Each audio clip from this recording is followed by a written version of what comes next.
되었으므로 회의 속개를 선언합니다. 다음은 평택복지재단 소관 업무보고를 청취하겠습니다. 사무처장님께서는 간부직원 소개와 함께 보고해 주시기 바랍니다. 네, 안녕하십니까. 평택복지재단 사무처장 최은령입니다. 대한민국에서 가장 역동적으로 발전하고 있는 평택시 시민의 행복을 위해서 고생하시는 의원님들께 이 자리를 빌려 진심으로 존경의 말씀을 드리면서 복지재단에 관심과 애정을 베풀어 주시는 김삼수 복지환경위원장님과 최중구 부위원장님을 비롯한 여러 의원 여러분께 다시 한번 감사의 말씀을 드립니다. 보고에 앞서 평택복지재단 간부를 소개해 드리겠습니다. 이수영 정책연구실장입니다. 김철희 지역복지실장입니다. 이정은 행정지원실장입니다. 업무 보고는 24년도 주요 추진 성과 그리고 25년도 주요 업무 계획 순으로 보고 드리겠습니다. 3조 2024년 주요 추진 성과입니다. 먼저 복지정책 현장 연구입니다. 2024년에는 노인 실태조사, 아동돌봄, 중장년, 복지 ESG, 중증장애인 총 5종의 연구를 수행하였고 사회복지 관련 기관에 600부를 배포하여 현장에서 연구 결과물이 적극 활용될 수 있도록 노력했습니다. 최근 3년간 발간된 연구 보고서를 활용한 주요 사례로 평택보건소 시민정신건강 배달이 도서관 중장년 여가 프로그램, 경계성 지능인 사업, 평택시 아동돌봄 플랫폼 사업 등이 다양한 복지 정책 및 복지 현장에서 활용되고 있습니다. 4쪽입니다. 연구 협력. 지역사회 복지 환경에서 유기적으로 대응하고 연구 협력 체계를 강화하기 위해 평택복지 세미나, 연구 결과 보고회, 평택시민 복지정책 연구 수요조사, 연구 평가회, 연구 협력 체계 총 5개의 사업을 추진하였습니다. 이를 통해 평택 시민들이 복지 욕구와 연구 주제 선정 등이 진행되었습니다. 다음은 5쪽 지역 참여형 복지 발전 정책 분야입니다. 첫 번째 지역사회 네트워크 강화 사업입니다. 업무 협약, 벤치마킹 포럼, 시민인식 개선 캠페인 등 21건의 사업을 실시하여 지역사회 복지 협력 강화를 위해 노력하였습니다. 두 번째 사회공헌 사업 개발 사업입니다.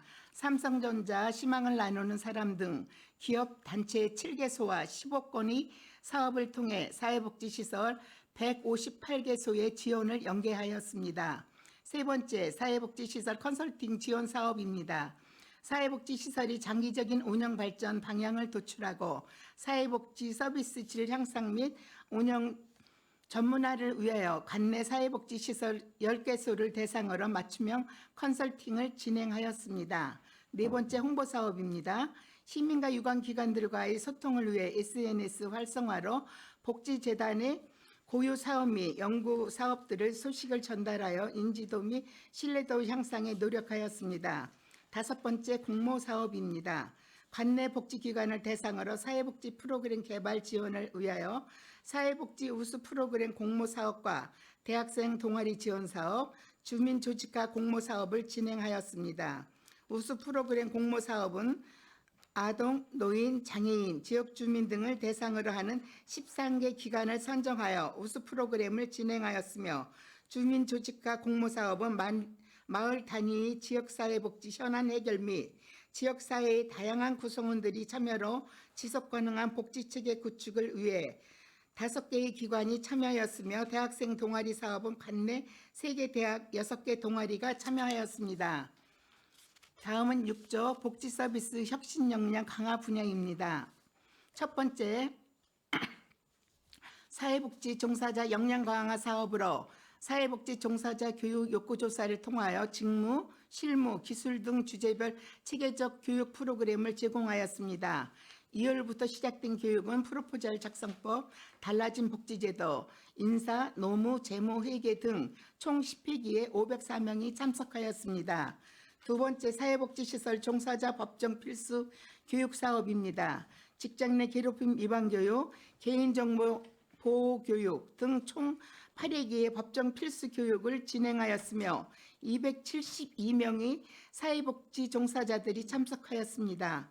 세 번째, 사회복지 종사자 힐링 프로그램입니다. 감정노동 스트레스가 많은 사회복지 종사자들을 대상으로 재충전의 기회를 제공하여 시민들에게 양질의 복지 서비스를 제공할 수 있도록 지원하는 프로그램으로 총 5회기 146명이 프로그램에 참여하였습니다. 이어서 6조 ESG 경영체계 구축입니다. 재단 사무처 직원을 대상으로 경영혁신 코칭 및 윤리 청렴 경영 교육을 진행함에 따라 윤리 경영의 내재화 강화와 경영혁신을 위한 전략 개발 및 경영 목표 달성을 위한 동기부여를 도모하였으며 직무 중심 인사관리 제도를 도입하여 직무에 대한 이해 및 직무의 역량과 책임을 명확히 하였습니다. 또한 사회적 약자와 동행이라는 사업 아래 월 평균 45명의 장애인 종사자 채용 확대로 사회적 가치를 창출하였습니다. 7, 8쪽은 주요 사업 중 상세 설명이 필요한 부분을 올렸습니다. 서면으로 참고해 주시면 감사하겠습니다. 2025년 주요 업무 계획을 보고 드리겠습니다. 10조 복지정책 연구입니다. 2025년 총 6종의 연구를 수행할 예정입니다. 장애인 실태조사, 평택시 복지정책 분석 연구와 디지털 기반 보건의료 및 복지정책 연구와 사회적 고립 청년, 주거 취약계층, 복지시설 중대재해처벌법 대응 매뉴얼입니다. 특히 복지정책 분석 연구는 올해 중점 연구로 평택시 인구 증가로 인한 새로운 복지 수요와 평택형 복지정책 수립을 방향을 제시하겠습니다. 11조 연구 협력 사업입니다. 연구 결과 공유 및 확산을 위해 2025년에는 연구 성과 관리, 평택 복지 DB, 정책 토론회 총 3종의 신규 사업을 추진할 예정입니다. 그의 연구 주제 선정을 위해 연구 수요 조사, 연구의 질 향상을 위한 연구 평가를 계획하였습니다. 12조 평택시 아동돌봄 플랫폼 구축 사업입니다. 2024년 평택복지재단 완료한 평택시 아동돌봄 지원 체계 협력 방안 연구 결과를 기반으로 2025년 평택시 아동돌봄 플랫폼 구축 사업을 진행하겠습니다. 평택시 아동돌봄 플랫폼을 개발하고 아동돌봄 서비스 매칭을 위한 DB를 구축하여 평택시 초등 자녀 보호자 1000명에게 아이돌봄 서비스, 공동육아나눔터, 다함께 돌봄센터, 지역아동센터 등을 돌봄 정보를 제공하도록 하겠습니다. 이를 통해 평택시 젊은 유자녀 가족들에게 정주 여건이 조성하도록 노력하겠습니다. 13조 시민복지평가단 운영사업입니다. 평택시민평가단은 20명을 모집하고 기본적인 소양교육을 실시한 다음 평택복지재단 사업에 대한 모니터링을 실시하여 평택복지재단의 경영혁신을 위해 노력하겠습니다. 14조 고객의소리 운영사업입니다. 재단 홈페이지에 고객의소리 게시판을 운영하여 시민 제안에 따른 사업 모색 등 시민이 공감하고 참여할 수 있는 소통 창구를 확대하겠습니다. 15조 중증장애인 생산품 우선구매 활성화 사업입니다. 평택시 중증장애인 생산품 및 판매 기관을 위한 온라인 포스터 및 배너를 제작하고 평택시 사회복지 시설들을 대상으로 홍보하여 중증장애인 생산품 우선구매 활성화를 지원하겠습니다. 16조 ESG 실천 활성화 사업입니다. 재단에서 연구한 평택시 복지시설 ESG 경영 매뉴얼 연구 결과를 토대로 관내 사회복지기관 및 단체를 대상으로 관련 매뉴얼을 배포 및 교육, ESG 경영 실천 기관 컨설팅 등 ESG 경영 도입을 지원하겠습니다. 17조 사회복지 간담회 운영 사업입니다. 복지재단과 유관기관들과의 간담회를 통해 정보 공유, 협업, 소통 등을 기관별 협력적 네트워크를 구축하여 지역복지 향상에 노력하겠습니다. 18조 지역사회 네트워크 강화 사업입니다. 다양한 주체가 함께 지역사회 문제와 관련한 협력 사업을 추진하고 인식 개선 활동을 통한 건강한 복지문화 정착을 위해 시민 인식 개선 캠페인, 자원 발굴 및 연계, 지역 상생을 위한 업무 협약 등을 추진하겠습니다. 19조 우수 프로그램 공모 사업입니다. 지역사회 복지 문제 해결 및 체감형 복지 사업 발굴을 위하여 공모 사업을 통하여 관내 10개 기관을 선정하여 사업을 진행할 예정입니다. 진행 과정에 전문가들이 중간 컨설팅과 최종 보고의 우수 사례집 발간으로 담당자들이 역량 강화와 우수 사업들이 지역 사회 내 정착되도록 적극적으로 지원하겠습니다. 20쪽 사회복지기관 컨설팅 지원 사업입니다. 평택시 사회복지시설 효과적이고 효율적인 운영관리 필요성에 따라 경영 서비스 질 향상을 위한 분야별 컨설팅을 진행하고 있습니다. 상하반기 총 10개소를 모집하고 참여시설의 욕구를 반영하는 찾아가는 맞춤형 컨설팅을 지원하겠습니다. 21조 홍보사업입니다. 지역사회 시민과의 복지 공감대를 형성 및 재단 이미지 구축을 위하여 소식지 및 웹진 발간, 홈페이지 및 SNS 계정 활성화 등 다양한 홍보 매체를 활용하여 효과적으로 재단을 홍보하겠습니다. 22쪽 사회복지 종사자 힐링 프로그램입니다. 평택시 사회복지 종사자들의 감독노동 실태 및 지원 방안, 연구 결과를 실행하는 사업입니다.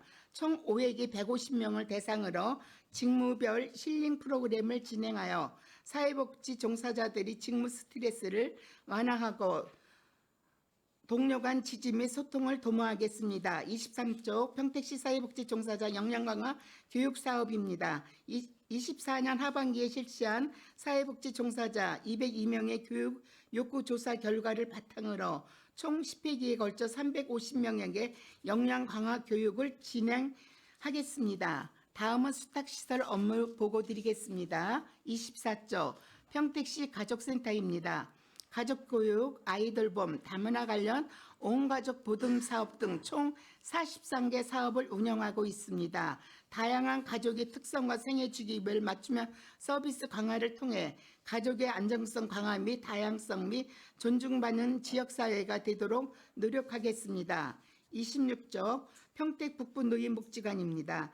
상담학교, 사회교육사업, 급식 지원 사업 등 총 21개의 사업을 운영하고 있습니다. 어르신 욕구에 맞는 지역사회 네트워크 구축 및 맞춤형 복지 서비스 실현으로 사회 안전망을 형성하여 노인복지 서비스 중심의 역할이 될 수 있도록 하겠습니다. 28조 평택 북부 노인 주간보호센터입니다. 장기 요양 등급의 어르신 24명을 대상으로 총 6개의 노인 주간보호 사업을 추진하고 있습니다. 신체 기능 향상 프로그램을 운영하여 신체 기능 유지 및 근골격계 질환을 예방하겠으며 오감 자금 및 인지 기능 향상에 도움이 되는 프로그램을 통해 일상생활의 성취감과 활기찬 여가 문화 증진 기회를 제공할 기회입니다. 30조 평택 북부복지관입니다. 장애 당사자의 의미 있는 삶을 지원하고 지역사회 안에서 보통의 삶을 실현하기 위해 상담사례 지원, 기능 향상 지원, 직업 지원 등 79개 사업을 진행하고 있습니다. 장애 특성과 욕구에 맞춘 개별화된 전면 서비스 제공과 장애 이해 증진 및 권익 옹호를 통한 통합 환경을 조성하고자 노력하겠습니다. 32쪽 평택 북부 장애인 주간보호센터입니다. 25명의 중증 발달 장애인들을 대상으로 51개 세부 사업을 추진하고 있습니다. 이용 장애인의 개인별 특성에 맞는 지원 계획 수립을 통해 맞춤형 서비스를 제공하고 있으며 일상생활 지원, 여가활동 지원, 지역사회 적응 활동 지원 등 이용인이 자기 주도적인 삶을 만들고 더 나아가 지역사회 내에서 더불어 살아갈 수 있도록 지원하고 있습니다. 34조 평택 팽성 노인복지관입니다. 어르신들의 평생교육 기회와 빛나는 노후를 위해 평생교육 및 취미 여가 지원 사업 등 9개의 기본 사업을 실시하고 있으며 기능 회복 지원 사업, 급식 지원 사업 등 5개의 선택 사업을 추진하고 있습니다.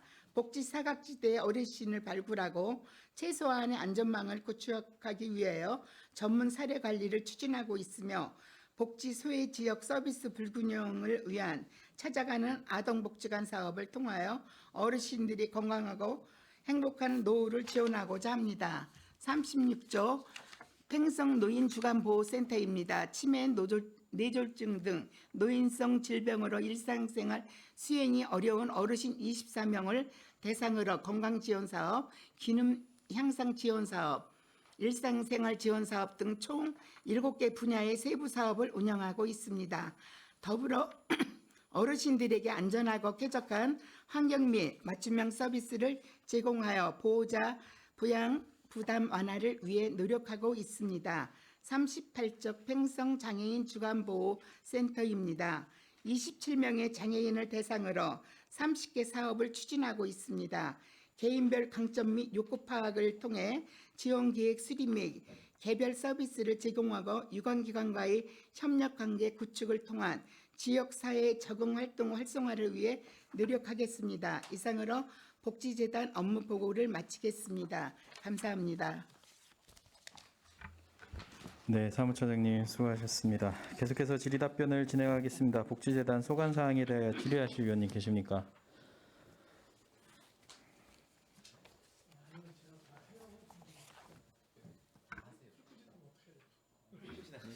네, 이윤아 의원님 질의하시기 바랍니다. 네, 업무보고 잘 청취했습니다. 이윤호 위원입니다. 복지재단 사무처 예산은 많지 않습니다. 그렇죠? 예, 다른 재단에 비해서 많지는 않은데 이제 관리하고 있는 그 위탁기관의 예산이 상당히 많죠. 예, 예산 현황을 보면 사무처가 17억, 17억. 예, 그리고 시설이 네. 279억, 합쳐서 296억에 대한 예산을 편성해서 지금 집행을 하고 계십니다. 네. 아까 얼핏 그 복지국에서 이야기를 들어보니 이 시설에 대해서 예산 편성권은 뭐 갖고 계시지는 않는 것 같습니다.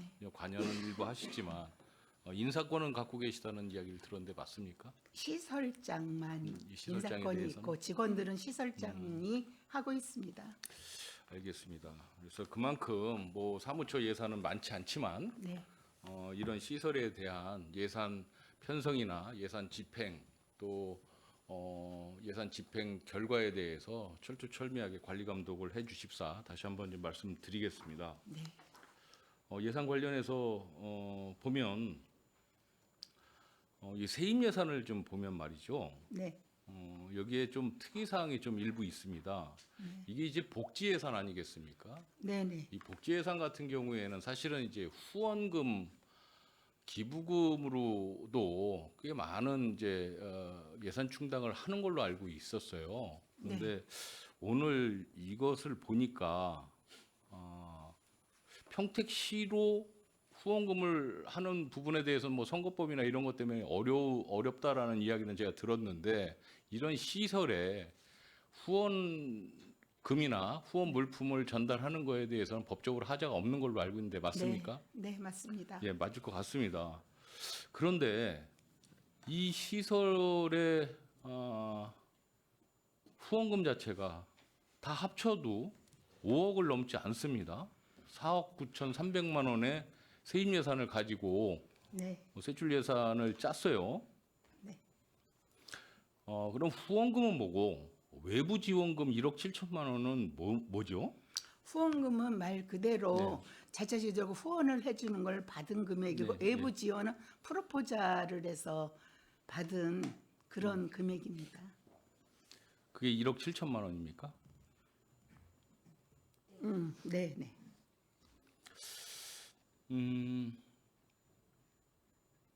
이게 그 후원금 기부금을 좀 확보하기 위해서 각 시설마다 홈페이지에서 후원 그 계좌나 뭐 이런 후원을 해달라라는 그런 어떤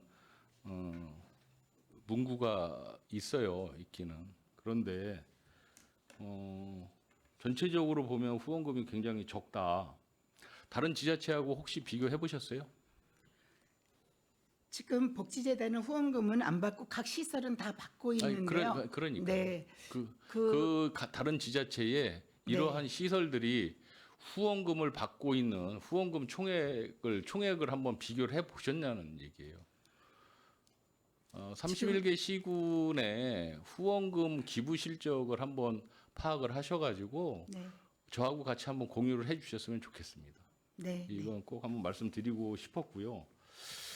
좀 더 이 후원금 확보를 위한 노력이 조금 더 필요하지 않느냐라는 생각이 드는 거예요. 이게 노인이나 장애인, 사회적 취약계층을 위한 어떤 예산으로 사용되는 거 아니겠습니까? 네, 그렇죠. 그렇기 때문에 조금 더 사회적으로 좀 가진 자들, 좀 기득권을 갖고 있는 분들에 대해서 호소를 해서 이런 후원금이나 후원 물품이 이런 취약계층 쪽으로 좀 흘러 들어갈 수 있는 자연스러운 사회적인 어떤 제도적 이 장치를 좀 마련해 주시는 게 저는 좋겠다라고 생각하는데 동의하십니까? 네. 동의하셔야 되겠죠, 네. 당연히. 제가 또 왜 이 말씀을 드리냐면 전년도에 저희 그 복지환경위원회에서 벤치마킹을 한번 간 적이 있어요. 용인에 네. 뭐 그냥 거론하겠습니다. 기흥 장애인 복지관 뭐 여기 우리 위원님들 다 기억을 하시겠지만 거기 방문을 했을 때 좀 특이점을 발견을 했었어요. 그 예산이 거기도 뭐 이렇게 많지 않은 예산을 운영하는 곳인데 후원금을 모금을 그 관장님이 굉장히 열심히 하시더라고요. 그래서 파악을 이제 좀 아까 해보니까 2024년도 기준해서 후원금만 현금으로 5억 8,800만 원을 후원금을 모금을 했어요. 한 군데서. 그리고 물품으로 1억 5천만 원의 물품을 기부를 받았어요.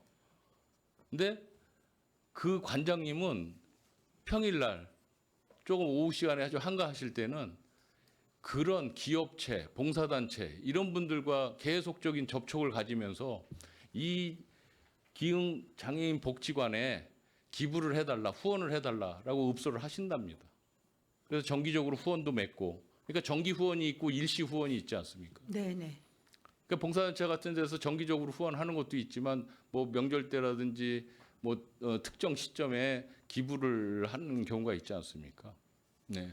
그런 걸 적극적으로 유도를 하시는 분이에요. 그분은 굉장히 자랑스럽게 이 이야기를 하시더라고요.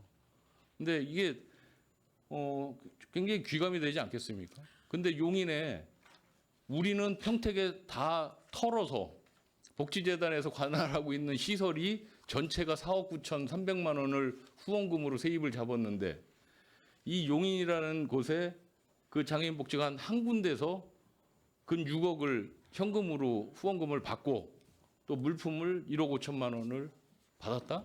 대단한 거 아니겠습니까? 굉장히 대단한 거죠. 그렇지만 그래서- 평택에서도 관장님들이 노력은 많이 하고 계십니다. 그러니까 노력하는 게 결과물로 좀 나와줬으면 좋겠다는 네. 말씀을 드리면서 이런 후원 모금 방법의 또 다양화도 좀 도입을 해야 되겠다. 뭐 CMS나 CMS 중에서도 뭐 정기 후원, 일시 후원, 네, CMS는 네, 다 하고 그렇죠. 있습니다. 그리고 또 뭐 결연을 뭐 어떤 그 단체하고 자매 결연을 좀 맺는다든지, 뭐 또 뭐 물품으로 또 받는다든지, 또 지정을 해서 누구를 지정을 해서 장애인 복지관에 있는 누구를 지원을 하겠다라는 지정 후원이라든지, 또 모금함을 갖다 놔서 모금을 한다든지 하는 여러 가지 후원금을 받을 수 있는 그런 제도적 장치를 좀 마련해 주십사 좀 이번 기회에 좀 말씀을 좀 드리도록 하겠습니다. 네, 이번에도 지정 후원금이 또 300만 원이 가족센터에 또 이번에 지정된 게 있습니다. 그래서 앞으로 이렇게 되도록 많이 네. 노력하겠습니다. 많은 노력이 필요할 것 같습니다. 네.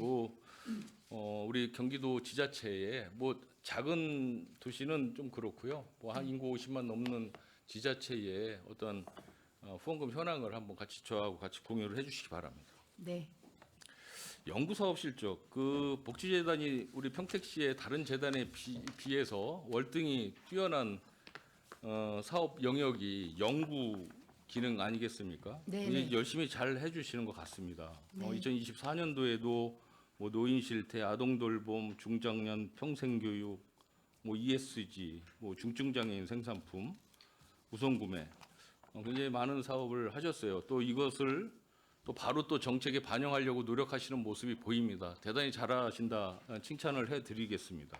네, 감사합니다. 여기 뭐 연구협력 체계 뭐 연구활동 사례 17건 이렇게 보면 다 이제 그 정책 반영을 잘 하시는 것 같아요. 여기 보면 뭐 평택 보건소에도 좀 활용을 하시는 것 같고 도서관에도 활용하시고 그렇죠? 네, 네. 예. 그리고 일부 이제 뭐 복지관, 가족센터 같은 데도 적용을 하시려고 노력을 많이 하시는 모습에 시의원으로서 굉장히 흐뭇합니다. 그런데 네. 그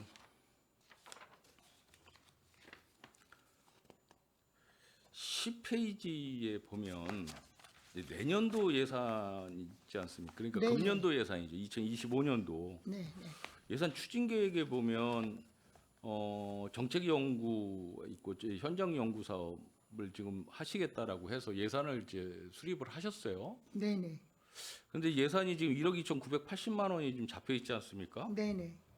그런데 왜 예산서에는 그렇게 잡혀 있지 않죠? 네. 예산서에는 1억 2천. 저희가 2025년도 11월 달에 12월인가요? 본 예산 심의를 했던 것을 보면 여기 보면은 연구 용역비에 전체가 이제 연구 개발비로 해서 2억 890만 원이 예산이 잡혀 있어요. 그렇죠? 맞죠? 연구실장님 알고 계세요? 전년도에 2억 그러니까 2025년도 예산을 2억 890만 원을 예산 편성을 했어요. 네. 그런데 거기에 전상개발비로 해서 1억 2,990만 원이 이제 따로 잡히는 거잖아요. 그죠? 복지 연구 데이터베이스 개발해 가지고 1억 2,990만 원을 예산을 이제 편성을 하신 거예요. 그 금액 안에. 네. 그래서 그걸 빼면 7,900만 원의 연구 개발 이 연구 개발비를 7,900만 원을 예산 편성을 하셨는데 2024년도 예산을 보면 1억 1,330만 원을 책정을 했어요. 네. 그런데 2025년도 7,900만 원이 잡혀 있는 거 아니에요. 네. 그래서 저는 왜 이게 예산이 줄었는지를 말씀을 드리려다 보니까 이 업무 보고 책자에는 1억 2,980만 원이 올라와 있는 거예요. 그 설명을 드리겠습니다. 예. 1억 2,900만 원은 그 연구실에서 하는 DB랑요, 그 지역복지실에서 하는 아동 돌봄 온라인 플랫폼 그 전상 구축비가 합쳐진 금액입니다. 그래서 1억 2,900인 거고요. 그 지금 연구실에서 하는 것은 복지정책 현장 연구 1억 2,980하고요. 그 뒤에 1,510만 원이 합쳐져 가지고 연구실 사업이 되는 겁니다. 그게 아닌 것 같습니다. 제가 말씀드리는 게 공교롭게 1억 2,990만 원이 데이터 개발비로 되어 있어서 그런 거고요. 지금 재단에서 저한테 이제 갖고 오신 추진 계획의 예산 합계 금액이 1억 2,980만 원은 이게 데이터 개발비예요? 예, 이게? 1억 2천은 아동 돌봄 플랫폼 개발비고요. 네. 990만 원이 DB 구축 사업입니다. 그래서 11페이지 보면은 이제 평택 복지 용역비 1억 2천. 예, 1억 2천이 그게 포함이 된 거입니다. 그러면은 7,900만 원은 어디 갔어요? 7,900만 원요. 예. 연구실에 이제 저기 순수하게 연구 진행비는 1억 2,900입니다. 그 다시 한번 제가 자료 정리해 가지고 보고 이거는 드리겠습니다. 자료 설명이 분명히 필요할 것 같아요. 네, 다시 한번 이거는 조사해서 이게 보고 드리겠습니다. 요번에 전산 구축하는 게 두 개가 있어 가지고요. 네. 그게 합쳐진 금액을 이렇게 말씀을 드린 건데 그게 아무래도 좀 그거 말고 한눈에 보기에 안 그러면 들어오신 것 7,900만 같습니다. 원은 7,900만 원은 어디 갔어? 그걸 말씀드리는 거예요. 그래서 저는 제가 말씀드리고자 하는 취지는 뭐냐면 여러분들이 2024년도에 그 연구 용역비를 책정한 것보다 오히려 감액 편성이 됐길래 왜 감액이 됐느냐라고 여쭤보는 과정 속에서 보니까 오히려 더 많더라. 그걸 말씀드리는데 설명이 정확하게 저한테 딱 가슴에 와 닿지가 않으니까 이 정해 시간에 저한테 다시 설명을 해주시기 바랍니다. 네, 알겠습니다. 예. 12페이지 두 가지만 더 할게요. 아동 돌봄 플랫폼 구축 사업이 바로 이거인 것 같아요. 그렇죠? 네. 바로 이거인 것 같은데 이게 이제 2024년도 연구 결과에 의한 정책 반영 사업인 것 같아요. 그렇죠? 이거 좀 소개를 해주실 수 있습니까? 이걸로 봐서는 무슨 사업인지 사실 잘 모르겠어요. 또 금액이 또 적지 않은 금액이 투입되는 것 같아요. 예. 네, 지역복지실장 김철입니다. 제가 대신 예, 답변해도 예. 되겠습니까? 네. 평택시의 출산율은 경기도보다 높다는 걸 다 이제 언론 보도 나왔듯이 사실입니다. 네. 그럼에도 불구하고 아동 돌봄 수요는 경기도보 52.8%인데요. 평택시는 아동 돌봄 수요가 52.7%면 더 많습니다. 수요가. 수요 대비 공급이 부족한 상황이고 또 하나는 2021년도 평택시는 유니세프 아동 친화 도시로 이미 인증받았습니다. 그러나 복지 환경은 좀 열악합니다. 2024년도 연구실의 논문 결과 평택시는 아동 돌봄에 대한 정보가 부족하다 결과가 연구가 도출됐고요. 또 하나는 초등학교 저소득층 저학년보다는 고학년의 돌봄이 욕구가 많다 이렇게 나타났습니다. 또 하나는 이제 돌봄에 대한 신청 시스템이 좀 간소화됐으면 좋겠다는 연구 결과가 나왔고요. 긴급 돌봄이 많이 요구된다. 그리고 아동 돌봄에 대한 정보의 접근성이 취약하다 나왔습니다. 2024년도 연구실의 연구 결과를 구현하기 위해서 작년에 시범적으로 이 사업을 운영하고자 하였으나 예산이 부족해서 올해 아동 돌봄 온라인 플랫폼을 개발하고 구축하고자 합니다. 그럼 이 플랫폼을 구축하는 구축 사업은 저희 시만의 독특한 네. 사업입니까? 다른 지자체에서는 이거 다른 적용해서 하지는 않습니다. 화성이나 용인도 이미 있지만 하고는 또 경기도에도 플랫폼이 탄탄히 있습니다. 그러나 하고 있어요. 평택시의 맞춤형 온라인 플랫폼을 구현하기 위해서 지금 개발 중에 있습니다. 그 예산입니다. 이 기대 효과가 돌봄 정보 접근성 강화라고 하는데 정보 접근성이라는 게 이제 뭐를 의미하는 거죠? 이게 의원님 공공기관에서 하고 있는 이제 돌봄 초등학교 돌봄과 또 지역아동센터, 다함께 센터 등 청소년 방과 아카데미라든지 다양한 아동에 대한 인프라가 있지만 시민들 입장에서는 3만 2천 명의 초등학교의 부모님들은 이 정보를 한눈에 알 수 있는 시스템이 없다 보니 시와 상의해서 이걸 빨리 좀 다 지자체보다는 더 늦었지만 더 최고 고도화된 인프라를 구축해서 시민들의 욕구를 해소한 취지에서 이런 아동 돌봄에 대한 정보의 접근성을 용이하게 맞는 인프라 시스템 개발입니다. 이상입니다. 알겠습니다. 저희도 처음 이제 접하는 그런 사업인 것 같아서 한번 더군다나 이제 연구 결과에 의한 이런 플랫폼 구축 사업에 대해서 결과에 대해서 한번 잘 지켜보도록 하겠습니다. 그 나중에 성과 같은 게 잘 나오면 한번 네. 보고를 해주시면 아주 좋은 귀감이 될 것 같습니다. 네. 마지막으로 중증 장애인 생산품 우선 구매 활성화 사업 이것도 2024년도에 연구 결과에 의해서 또 이런 무언가를 지금 이야기를 하는 것 같습니다. 그렇죠? 네. 그런데 이게 저도 이제 이거 조례 개정에도 좀 참여도 하고 많이 해봤지만 이게 이제 구매 목표율을 100분의 1 이상으로 하여야 한다로 돼 있잖아요.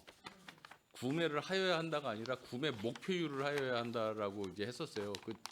그때도 이게 이제 말이 많이 나왔었던 건데 도저히 구매액을 100분의 1 이렇게 이상으로 하여야 한다는 맞출 수가 없다라는 그 집행부 의견이 있어서 구매 목표율로만 사실은 이제 조례를 개정을 했었던 건데 지금 여기 추진 방향을 보면 생산품에 품목 한계가 있어서 생산되는 품목만이라도 판매될 수 있도록 적극 홍보를 하겠다라는 거예요.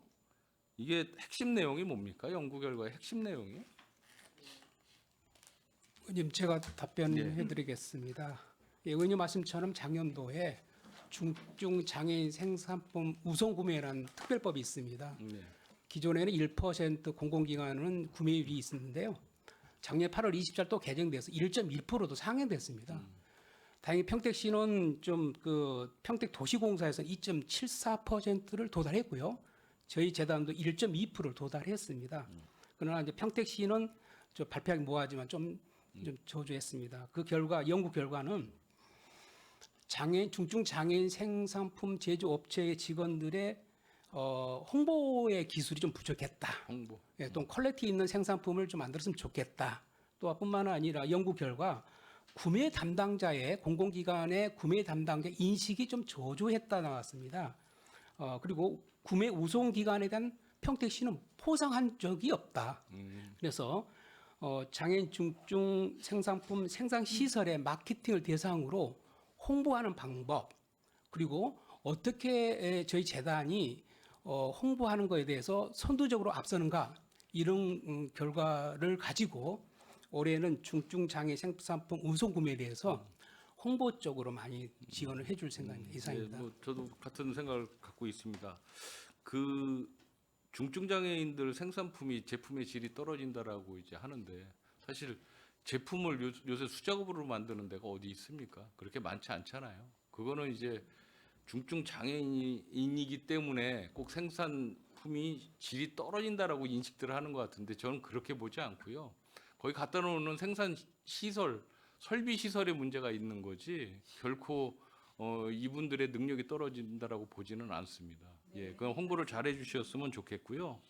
그리고 구매율을 실제 구매율의 조례에 근거해서 맞게 뭐 아까 도시공사처럼 많은 구매를 해준 그런 그 업장이나 팀에게는 상응하는 포상도 실시할 수 있게끔 적극적으로 홍보하는 것도 나쁘지 않겠다.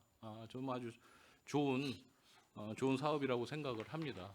좀 적극적으로 권장을 했으면 좋겠다는 말씀을 드리고 아까 이제 처음에 말씀드린 예산을 확보를 하실 때 있어서의 후원금을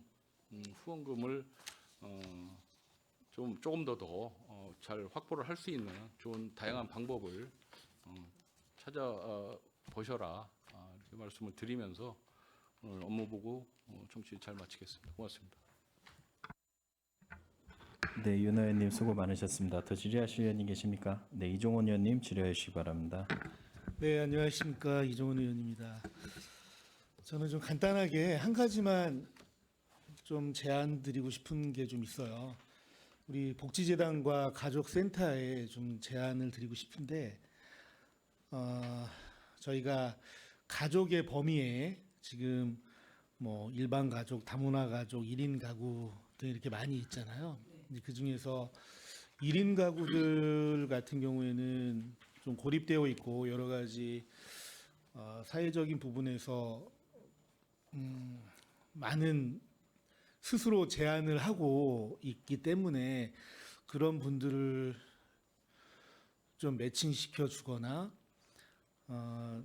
또 서로 불편한 부분들을 좀 공유할 수 있는 그런 가족의 형태가 지금 나오잖아요. 그래서 사회적 가족이라는 용어들을 많이 쓰고 있는데 지금 복지재단에서 연구하는 결과들이나 이제 가족센터에서 1인 가구에 대해서는 많이 다루고 있지만 이 사회적 가족에 대한 부분에 대해서는 조금 다루는 부분이 없는 것 같아요. 그래서 이게 뭐 제도나 혈연으로 맺어진 관계는 아니지만 지금 우리 사회 구조에서 굉장히 어려움을 겪고 있는 분들에게는 이 사회적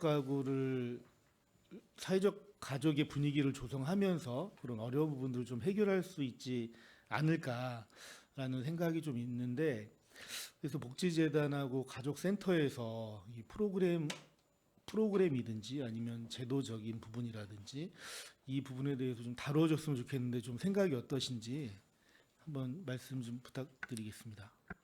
네, 일단은 저희 재단에서는 가족에 대한 뭐 프로그램은 현재 정한 건 없습니다. 그렇지만 가족센터는 다양한 그 가족에 대한 프로그램이 다양하게 있고 또 복지재단과 같이 할 수 있는 게 있으면 찾아봐서 같이 하도록 올해는 좀 찾아보겠습니다. 예, 부연 설명드리겠습니다.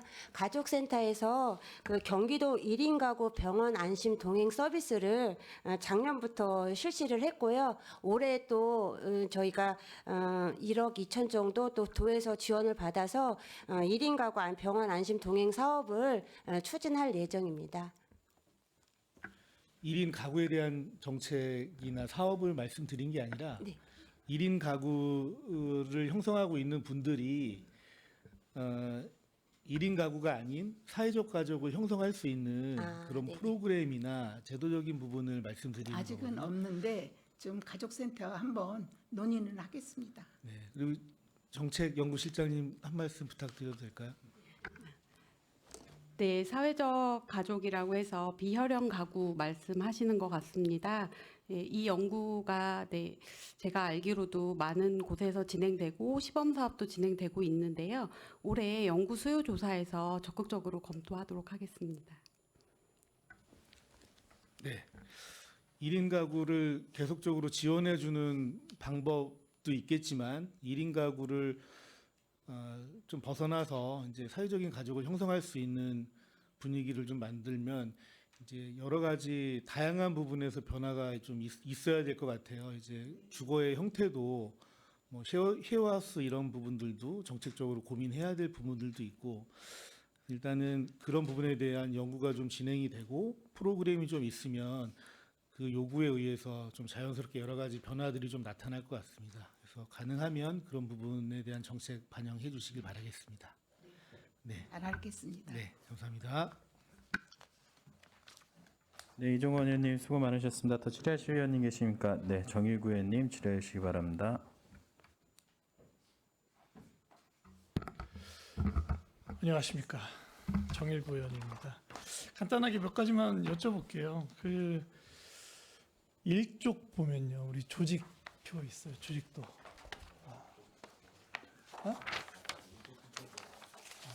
간단하게 1쪽.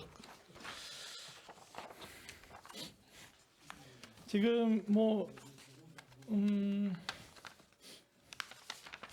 이사장이 부시장님이세요. 네네. 부시장님 재단에 오세요. 저기 이사회 때 오십니다. 이사회 1년에 몇 번 있습니까? 이사회가 1년에 뭐 회기수가 뭐 정해진 건 대략, 아니지만 대략 네, 대략 한 4번, 5번. 그러면 부시장님 네 번, 5번 다 오세요? 다는 안 오십니다. 그럼 몇 번 오십니까? 한 2번 오세요?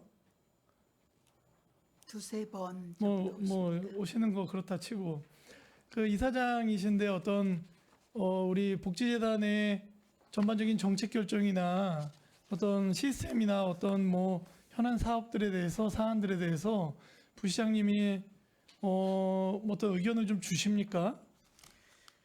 일단 결제를 받으러 가면은 거기에서 많은 코멘트를 해주십니다. 네, 결제 지금 현재 그 이사장까지 가야 되는 결제권이 많이 있나요? 대부분 현재 정결 많이- 아닙니까 사무처장님? 현재는 많이 있습니다. 많이 있어요. 네. 곧 바뀔 거죠. 대표이사 체제로 바뀌면. 네, 그렇게 되겠죠. 알겠습니다. 우리 그 조직도 보면 그 정원하고 현원 차이가 나는 곳이 몇 군데가 있어요. 가족센터나 팽성노인 주간보호센터나 장애인 주간보호센터 팽성. 그 왜 차이가 납니까? 그 인원 지금 부족한 거 아닌가요? 어떻게 채용 계획은 어떻게 돼 있습니까 지금? 팽성 장애인주간보호센터는요 지금 다 임명을 마친 걸로 알고 있습니다. 그래요? 조직도에는 비어 있는 걸로 나와 네, 있는데. 그 당시에는 이제 그 시점이 그때는 이제 한 그래요. 명의 결혼이었었는데 지금은 충원이 된 상태이고요. 이거는 언제적 조직도입니까 그러면? 이게 저희가 말일 12월 31일 아 그래요. 기준으로 해갖고 작성을 했습니다. 그리고 가족센터 같은 경우에는 이제 7호사 같은 경우 또 지금 약간 결혼이 있는데 약간 충원을 못 하고 있는 상황입니다. 네, 그 빨리빨리 채용 계획 세워서 어쨌든 저희가 정원으로 돼 있으면 좀 다 충원할 필요가 있다. 네, 네. 그렇죠. 우리는 또 그때그때 바로 채용 가능하잖아요. 그렇죠. 조직도를 보면서 조금 이게 우리가 복지재단이 좀 약간 멀게 느껴지는 감이 있어요, 처장님. 그 왜 그런가 했더니 저희들이 예를 들면 조직도 앱이 있어요. 저희들 쓰는 공직자 조직도 앱이 있는데 거기에 보면 유관기관의 산하기관으로 전체 그 대표번호 전화번호 하나 빼고는 없어요. 사무처장님하고 통화하고 싶어도 사무처장님 전화번호 몇 번인지 몰라요. 그래서 전문위원님이 좀 챙겨주세요. 그 지금 저희 그 복지재단에 뭐 사무처 몇 명 안 돼요. 열댓 명 정도밖에 안 되지 않습니까? 그러니까 그 이름들하고 직책하고 그리고 직무 있지 않습니까? 어떤 직무하고 있는지 직무와 뭐 휴대폰 주시면 좋고 아니면 뭐 사무실 전화번호 그건 뭐 알아서 직급에 따라 알아서 해주시고요. 그렇게 좀 해서 그 정리를 좀 해서 제출해 주시고 다른 재단도 그렇게 좀 해주세요. 해서 깔끔하게 정리해서 제출하게끔 해서 저희들 사무실에 비치할 수 있게 좀 그렇게 제공해 주십시오. 그러면 저희가 이제 뭐 관련된 사업들이나 네. 궁금할 때 이제 바로바로 물어볼 수 있잖아요. 네. 저희들이 지금 필요한 사안들을 복지정책과나 이렇게 그 거쳐가 노인장애인과나 거쳐가서 아주 원론적인 거 외에는 저희가 그러니까 접근이 안 되니까 궁금한 것도 별로 없어요.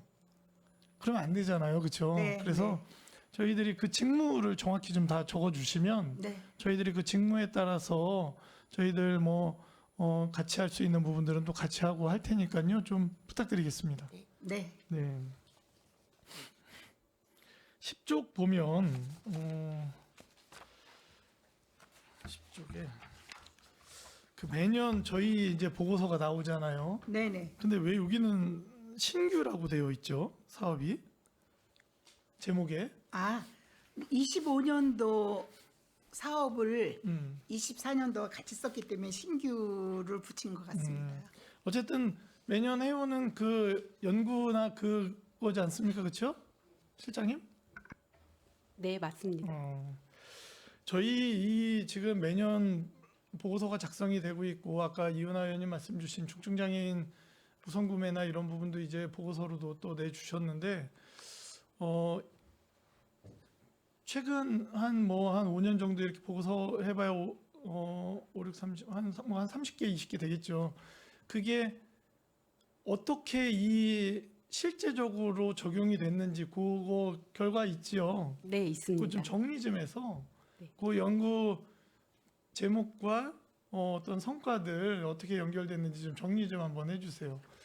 제가 이제 질의를 좀 하고 싶은 내용 중에 중증장애인 생산품 우선 구매 활성화 사업이 있었는데 저희들이 의원들이 사실은 이 부분은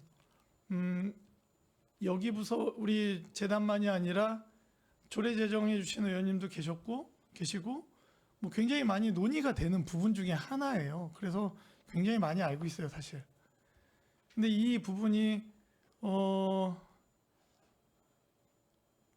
제가 이번에 이제 이 내용을 보면서 15쪽의 그 내용을 보면서 조금 그 뭐 재단에서 연구를 했는데 어떻게 결과가 잘 나왔나 적용이 어떻게 되고 있나 굉장히 궁금하더라고요. 그래서 뭐 어떻게 지금 적용을 하려고 하고 있습니까? 지금 현재 재단에서는 아까 홍보 얘기하셨잖아요. 네네. 예, 홍보가 이거의 어떤 이 사업이 원활하게 가기 위한 연구 결과의 어떤 답이다라는 거죠, 홍보가. 일단은 홍보를 많이 하여야만이 이게 네. 알리기 때문에 그 최우선적으로 홍보를 컨택한 것이고. 저는 개인적으로 이 부분에 대해서 중증장애인 우선구매에 관련해서 이제 나름 고민을 하면서 홍보를 할 제품이 우선돼야 된다라는 생각을 가졌고, 그래서 제가 관련 부서에다가 계속 요구했던 건 뭐냐면 이 제품에 대한 다양화를 할 수 있는 그런 컨설팅 비용이나 예산 지원이 더 적극적으로 이루어져야 그 다음이 진행이 된다라는. 왜냐하면 우리 지금 생산품이 뭐가 있습니까? 중증장애인 A4 용지서부터 과자 네, 뭐 아주 단순해요. 빵, 예, 굉장히 단순합니다. 네, 그러니까 이게 뭐냐면 그 생산되어지는 게 우리 공공기관에서 사용될 수 있는 영역에 있느냐. 네, A4 용지 외에는 이제 뭐 나머지 부분들이 화장지도 있을 거고 뭐 뭐 현수막 그렇잖아요. 근데 그게 굉장히 어렵습니다. 왜냐하면 우리는 다 전동식 롤스크린을 그 화장 티슈를 쓰고 있고 그런 건 없잖아요. 그러니까 이게 공공기관에서 사실은 찾으면 있을 거예요. 그래서 그 부분에 대한 연구 용역이 컨설팅이 정확히 돼서 뭐 지금 이 관공서에서 쓸 수 있는 정확한 어떤 필요가 있는 부분들을 정확히 짚어야 되는데 그래야 그 다음에 민간으로도 가지 않습니까? 일반 기업으로도 갈 수 있고. 그런데 지금 말씀 주신 대로 그 A4와 과자, 빵, 뭐 화장지 이거 굉장히 오래전부터 한 10년 전부터 계속 그 품목입니다. 그러니까 품목이 변화가 없다 보니까 이 부분이 그 구매 목표율을 어떻게 뭐 채울 수가 없어요, 지금. 그리고 아까 뭐 도시공사 2.74% 뭐 얘기했는데 아마 공사일 거야, 공사. 중증장애인 대표이사로 있거나 한 업체 공사일 거예요. 토목공사 뭐 이런 거 간단한 공사들. 그러니까 금액이 많이 나오죠. 그렇죠. 물건 이루는 예. 근데 우리가 실질적으로 중증장애인 생산품이라고 하면 그들이 정말 하나하나 만들어내는 그 부분에 대한 구매가 이루어져야 되는 거지. 그게 실질적인 우리의 목표 아닙니까? 네. 한 10억짜리 공사 하나 하면은 뭐 그죠? 한 50억짜리 공사 하나 하면 목표를 채우죠. 근데 그렇게 가면 안 된다라는 말씀을 좀 드리고 싶어요. 그래서 이 중증장애인 생산품 시설들의 이제 뭐 여기에는 뭐 아까도 우리 실장님 말씀 주셨지만 특별법 작년 8월에 해서 뭐 1.2% 그랬는데 1.2% 맞아요? 아니잖아요. 2%잖아요. 그죠? 지금 2%로 바뀌었지 않습니까? 개정안이. 네, 1.2% 아닙니다. 그 2%고 그러니까 우리 사회가 지금 이 부분들을 좀 10년 전보다 받아들이려고 하고 있어요. 받아들이려고 하고 있고 품질도 많이 올라왔고 A4 용지 같은 경우. 그래서 A4 용지는 쓰는 데가 꽤 있어요. 있습니다. 그런데 의외도 중증장애인 시설에서 오는 과자가 없어요. 빵이 없어요. 왜냐하면 품목이 그 이렇게 계속 비치하기가 어려운 품목들을 생산하는 부분들이 있어서 그렇죠. 그래서 그 좀 다양화에 대한 컨설팅 제가 볼 때 그 사업이 선행되지 않으면 그 다음에 홍보는 약간 강요하는 거죠. 이제 강매. 그 홍보라 하면 물론 예를 들면 저는 그것도 좋아요. 홍보에 대한 강매도 좋은데 그러면 어떻게 하면 그 홍보가 적극적으로 이루어져서 구매로 이어질 거냐. 제가 볼 때 의회만큼 좋은 도구가 없습니다. 그렇죠? 뭐 사무처장님, 실장님 들고 뛰어서 홍보 자 우리 이거 해주십시오라고 해봐야 제일 좋은 건 시장님이 강제화하는 거가 가장 좋겠죠. 시장님이 감동을 해서 아 이거 해야겠구나. 근데 요즘 세상에 또 그것도 잘 안 되잖아요. 그렇기 때문에 이 부분들에 대해서 조금 일단 생산품의 다양화 그리고 품질은 뭐 기본적으로 맞춰야겠죠.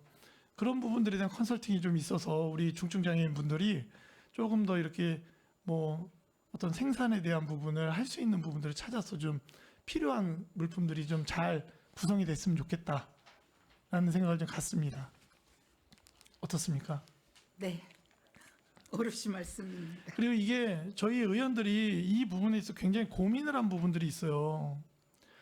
이 1%의 목표를 강요하는 순간 어떤 상황이 벌어지냐면 이게 관내 제한이 아니란 말이에요. 우리 조례도 특별법도 관내 제한이 아니에요. 저희가 화성시 중증장애인 물품 사오면 그 프로테이지에 얹혀져요.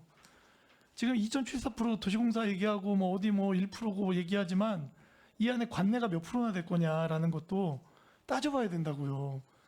관외 굉장히 많습니다. 그렇죠?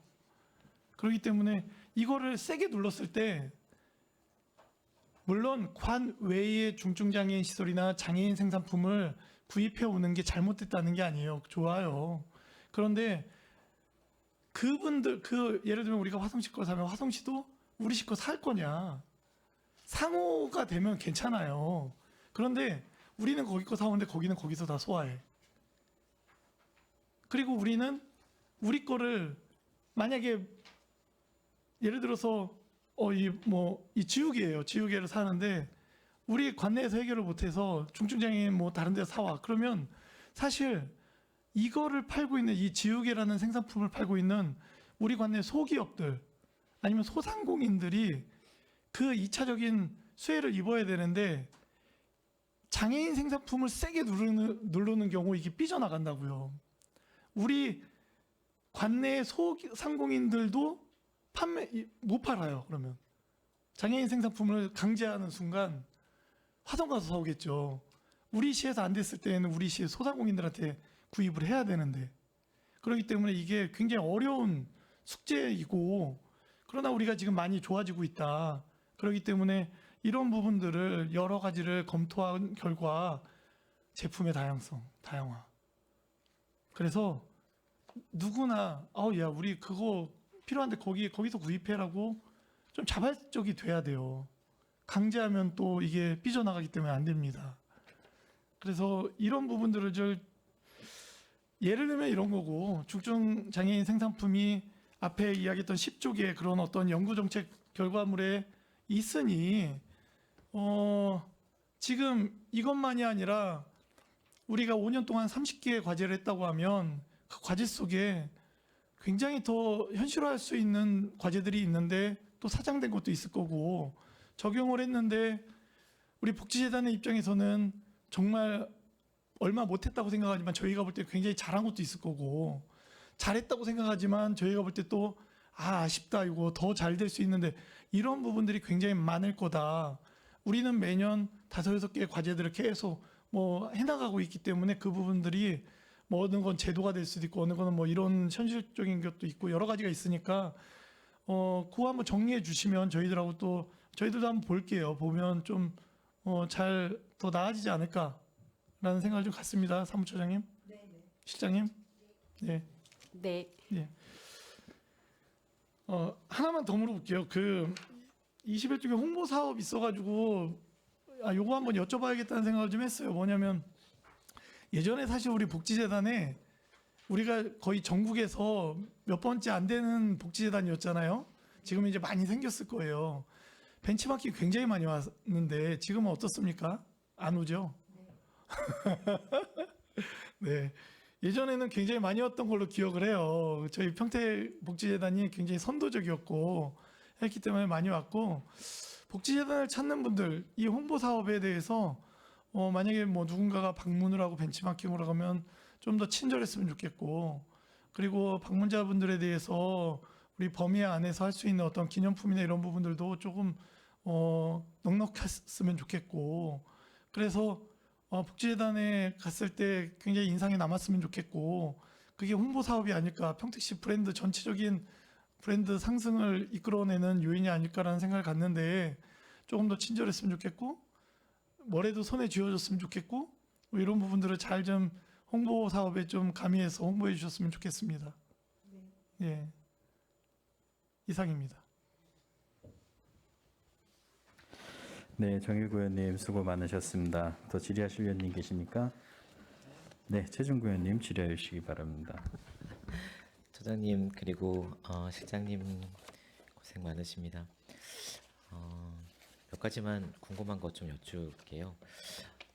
12페이지에 평택시 아동 돌봄 플랫폼 구축 사업 이윤아 의원님께서 말씀 주셨는데 대략 설명 주셨고 웹을 통해서 이제 그 수요자가 나에게 맞는 프로그램이 어떤 것이 있는지를 사이트에 들어가서 확인할 수 있는 사이트를 이제 만드시는 것으로 이해를 했고 제가 이제 되게 원했던 그 모델입니다. 그래서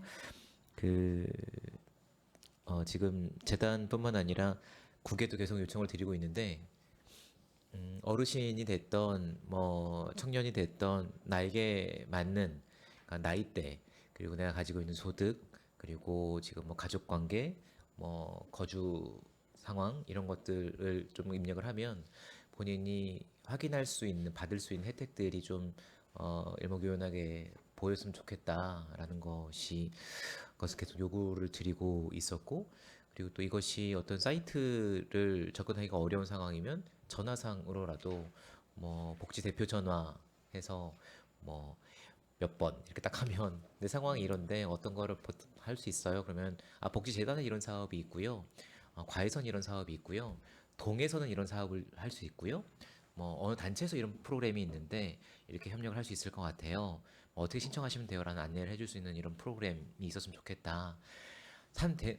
상당히 산발적이고 복지가 상당히 산발적이고 너무나도 많은 프로그램들이 새로 생기기도 하고 없어지기도 하고 있었던 프로그램의 기준이 바뀌기도 하고, 그래서 본인이 어떤 혜택을 받을 수 있는지를 모르시는 분들이 상당히 많이 있거든요. 제 지역구에도 이제 상황을 쭉 설명을 하셔서 하면 경계선에 있는 분들도 있고, 뭐 그래서 어느 때는 중위소득이 안 돼서 되기도 하고, 어느 때는 또 중위소득이 좀 올라가서 혜택이 되기도 하고, 이런 기준들이 상당히 많이 있어서 그때그때 본인이 상황을 확인할 수 있는 시스템이 좀 있었으면 좋겠다라고 말씀을 드렸는데, 딱 그런 시스템인 것 같습니다. 네네. 이게 잘 구축이 되고 성과가 잘 나서 이것을 모범적으로 해서 시 전체적인 이 복지 서비스가 확인될 수 있는 사업으로 확장돼서 구축되었으면 좋겠다라는 기대를 좀 가지고 보고 있고요. 궁금한 것은 구축된 이후에 이 운영은 어디서 하게 됩니까? 일단 시범 운영은 저희 복지재단에서 일단 해보고 구축이 다 되면 아동 쪽에 담당하는 쪽으로다가 옮겨질 예정입니다. 그래야겠죠. 계속 상황이 바뀌기도 하고 조건들이 네네. 바뀌어서 또 신규 사업이 있어서 그래서 그쪽에서 계속 확인을 하면서 운영이 돼야 될 것 같아서 네. 좀 여쭤보았고요. 이 사업이 되게 중요한 사업이니까 신경을 잘 써주십사라고 좀 말씀을 드리고 싶습니다. 다음 페이지 시민복지평가단이라고 있는데요. 매년 신규 사업인데 매년 앞으로 진행될 사업이죠. 네, 이게 이제는 특별한 지금 이렇게 만들어진 특별한 계기가 있었는지를 좀 여쭙고 싶어서. 네, 일단 저희들이 사업을 해도 사업은 우리가 이제는 직원들이 주로 평가를 하고 하기 때문에 일반 시민들이 직접 이거 평가를 해서 이 프로그램이 잘 되었는가 아니면 뭐가 부족해서 다음에 보완할 부분은 무엇인가 이런 거를 더 크게 보기 위해서 평가단을 만든 것입니다. 크게 보기 수도 있으실 테고 네. 시민분들 좀 객관적으로 보실 수 있어서 네, 네. 중요한 지표가 될 것 같습니다. 이것도 되게 모범적이다라고 생각이 드는 것이 각 부서에서 이제 예산을 수립하기 위해서 평가 기준을 만들고 연말이 되면 자체적으로 평가를 해서 네, 자체적인 기준을 만들고 자체적으로 평가를 해서 이만큼 달성했으니까 이만큼 예산을 수립해 주십시오라고 이제 예산을 편성을 하지 않습니까? 근데 그러한 기준이 아니라 시민들께서 직접 복지재단의 사업을 평가를 하고 네. 그 평가 기준에 의해서 뭐 다시 환류를 통해서 네네. 평가되는 과정들을 거쳐서 이게 사업들이 어떤 거는 죽고 어떤 건 더 커질 수 있는 계기들이 좀 될 것 같아서 이것 또한 좋은 평가 툴이 될 것 같습니다. 이 앞에의 두 가지의 사업들이 고민과 연구하는 과정에 좀 도출된 것 같아서 지금 복지재단의 방향성이나 이런 것들이 잘 수립되어서 가고 있구나라는 생각이 좀 들어서 격려를 드리고 싶었고요. 16페이지에 ESG 실천 활성화 사업인데요. 이 컨설팅을 네, 진행을 할 계획이신 것 같습니다. 네, 네. 복지 사회복지 기관들에 대한 ESG 경영이 잘 되고 있는지 이런 식으로 하십시오라고 컨설팅을 하시려고 하는데 컨설팅은 그러면 누가 진행을 하게 됩니까? 재단의 그 기관에 가서 컨설턴트가 그러니까 보내줘야 어떤 되는 그러면은 어느 기관이 맡아서 진행할 것인지는 공모에 의해 선정이 되겠네요. 일단은 그 부분은 저희들이 이제는 강사를 그 ESG의 전문가를 이제는 뭐 저기 해서 그분이 직접 그 기관에 가서 이 기관이 ESG를 잘 진행이 되고 있는가를 평가를 했는데 이가 잘 되면은 뭐 나무로 치면은 저희들이 지금 하기는 나무 잎 뿌리 뭐 이렇게 해가지고 잘된 부분 하나의 나무가 만들기 위해서는 이 시설에서는 참 이게 E가 잘 되고 S가 잘 돼 있다. 하지만 G가 좀 저기 하다 그러면은 하나의 뭐 이파리가 안 붙고 이런 식으로다가 뭔가 만들어서 거기 보이게끔 하는 그런 사업입니다. 이 ESG 사업이 네. 평택에서 어떤 흐름이 있는 것 같아요. 네. 그래서 몇몇 분들에 의해서 평택의 ESG가 주도되고 있고 그 틀을 벗어나고 있지 못한 것 같아서 조금 다양한 의견을 받을 수 있는 컨설팅의 흐름이 좀 있었으면 좋겠다라는 생각이 듭니다.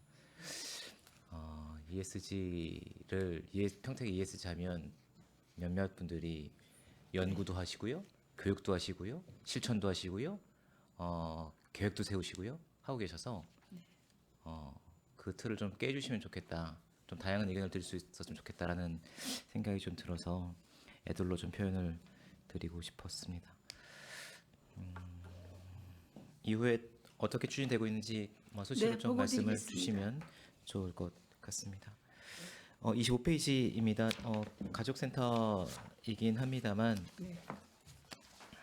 제가 의원 되기 전에 가족센터와 함께 일을 해본 적이 있어서 평소에 좀 궁금했던 것이 다문화 관련된 가족들, 다문화 가족들 사업이 참 많습니다. 이 다문화 사업의 경우에는 어떤 루트로 홍보가 되고 어떤 루트로 이렇게 그 모집이 되죠? 프로그램 현수막 보고 오시는 건 아니실 테고. 현수막 보고 오는 거는 저기 처음에 일부, 네. 오리엔테이션일 때나 그런 때이지만 저는 다문화 가족에는 지금 각 나라별로 그 자주 모임이 모임들이 있어요. 있으시니까. 네, 자주 모임을 홍보하거나 읍면동에 또 홍보 저기 프로그램 할 거를 갖다 놓기도 합니다. 그렇게 해서 다문화가 지금 몇 분이나 계신지 리스트가 있으신가요? 자료가? 다문화 네.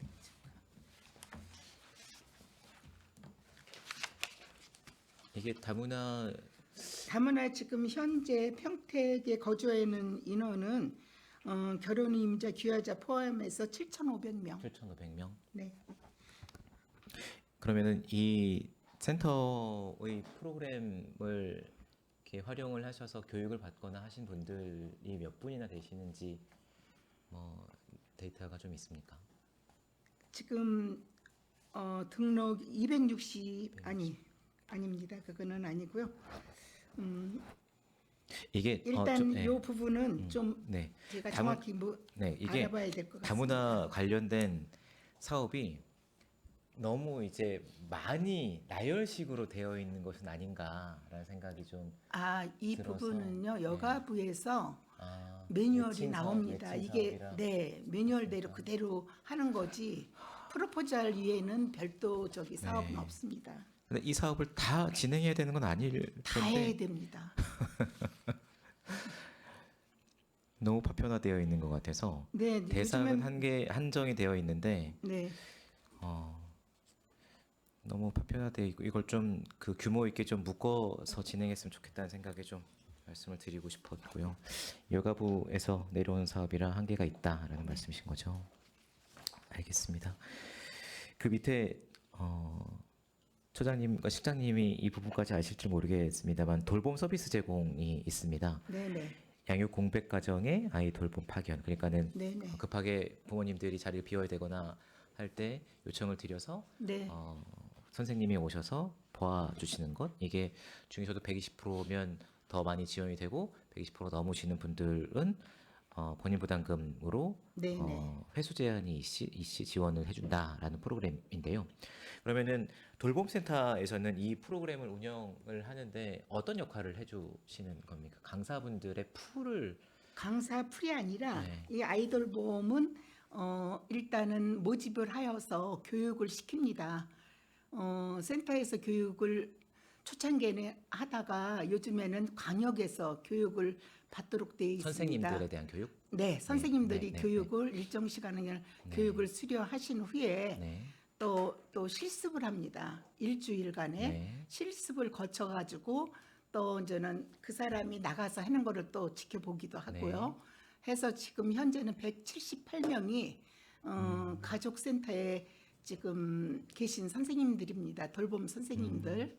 근데 그분들은 다 이제는 추학 전 아동이 많이 활용이 되고 있습니다. 이 178명에 네. 대한 선생님들을 이제 관리해 주시는 관리죠. 차원인 거죠? 전화로다가 네 어느 이용자 가정에서 센터로다가 전화가 와요. 그러면은 선생님들한테 그 띄워주면은 선생님들이 그걸 보고 나 갈 수 있어요. 뭐 매칭 시켜줄 네, 수 있는 네. 역할도 하고 그런 역할을 그런 합니다. 역할을 하신다. 알겠습니다. 이 서비스가 관심이 되게 많으시더라고요, 현장에서 주민 네. 어머니들이. 그래서 문의가 좀 많이 있어서 좀 여쭤봤습니다. 저는 이렇게 질의 마치겠습니다. 위원장님 수고하셨습니다. 네, 최종구 의원님 수고 많으셨습니다. 더 질의하실 의원님 계십니까? 네, 질의 종결에 앞서서 저 본 위원장도 하나만 좀 여쭤보도록 하겠습니다. 그 이번에 신규 복지정책 현장 연구에서 그 평택시 사회적 고립 청년 연구 있더라고요. 네. 지금 3월부터 11월까지 9개월 지금 수요를 예측을 하고 계시는데